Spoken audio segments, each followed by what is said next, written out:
हाय लोगोफोर आं देबाल नोंथांमोनखौ आंनि चेनेल बड' टेक आर'नायाव बरायबाय चेनेलखौ साबस्क्राइब खालामनो दाबाव लोगोसे बेल आइकनखौ थुनो दाबाव जाहाथे उननि गोदान गोदान भिडिअफोरखौ नोंथांमोना मोननो हायो। लोगोफोर दिनै आं मबाइलजों इलेक्ट्रिक एबा कारेन्टनि बिलखौ अनलाइनाव माबोरै पे खालामनाय बेनि सायाव मोनसे भिडिअ बानायनो लादों। स' माबोरै पे खालामनो हायो बेखौ मिथिनो थाखाय नोंथांमोनखौ भिडिअखौ जोबजासिम नायनो थाखाय खावलायनाय जाबाय।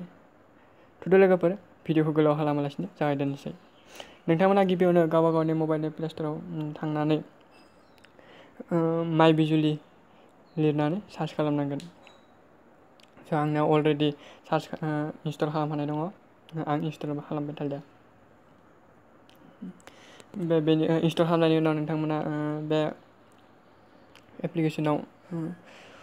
एप्लिकेसनखौ अपेन खालामनांगोन।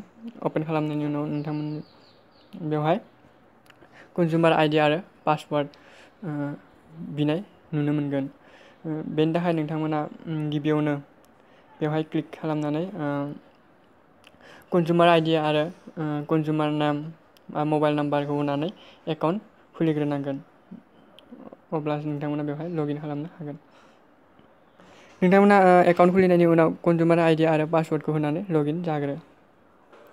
लोगोफोरा आं अलरेडि लगइन जाखाबाय। नोंथांमोना बेवहाय गिबियावनो भिउ बिल बेवहाय बिलखौ बेवहाय क्लिक खालामनानै गावबा गावनि बिलखौ बेसे फैदों बेखौ नायनो हागोन।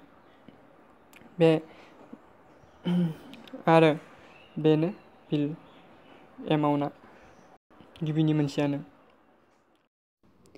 नोंथांमोना गावबा गावनि बिलखौ नायखांनानै बेक फैनानै बे पे बिलाव क्लिक खालामनानै गावबा गावनि बिलखौ पे खालामनो हागोन। आरो बे पेमेन्ट हिस्ट्रियाव क्लिक खालामनानै गावबा गावनि पेमेन्ट खालामखांनाय हिस्ट'रिफोरखौ नायनो हागोन। आरो नोंथांमोना बेवहाय क्लिक खालामनानै गावबा गावनि पेमेन्टखौ प्रिन्ट आउटबो खालामनानै लानो हागोन। नोंथांमोना बेक फैनानै बे पे बिल बेवहाय बे बिलखौ पे खालामनो थाखाय क्लिक खालाम। क्लिक खालामनायनि उनाव नोंथांमोना बिदिनो जाबाय जानो बे नोंथांमोननि बिला बेनो। नोंथांमोना बे पेनाव क्लिक खालाम। क्लिक खालामनायनि उनाव नोंथांमोननि गेजेराव नुजागोन नोंथांमोना नेट बेंकिं, वालेट केस, ओमफ्राय डेबिट कार्ड, एटिएम पिन बबे मोनसेजों पे खालामगोन बेखौ नोंथांमोना सेलेक्ट खालाम। सेलेक्ट खालामनानै आं बेखौ सेलेक्ट खालामबाय। सेलेक्ट खालामनानै बेवहाय क्लिक खालाम। क्लिक खालामनायनि उनाव नोंथांमोना बेवहाय गावबा गावनि कार्डनि नाम्बारखौ टाइप खालाम। टाइप खालामनानै बेवहाय CCV एबा CVC नाम्बारखौ हो आरो बेवहाय एक्सपायार डेट आरो इयारखौ हो। उनाव बेवहाय गावबा गावनि कार्डआव थानाय कार्ड हल्डारनि नामखौ होब्लानो जाबाय। होखांनायनि उनाव बेखौ गासिबो फिलआप खालामनायनि उनाव नोंथांमोना बे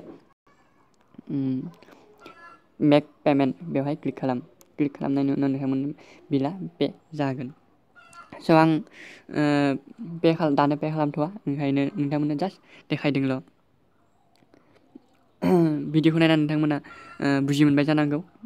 आरो भिडिअखौ मोजां मोनोब्ला नोंथांमोना लाइक खालाम, शेयार खालाम, कमेन्ट आरो चेनेलखौ साबस्क्राइब खालामनो दाबाव। गोजोन्थों।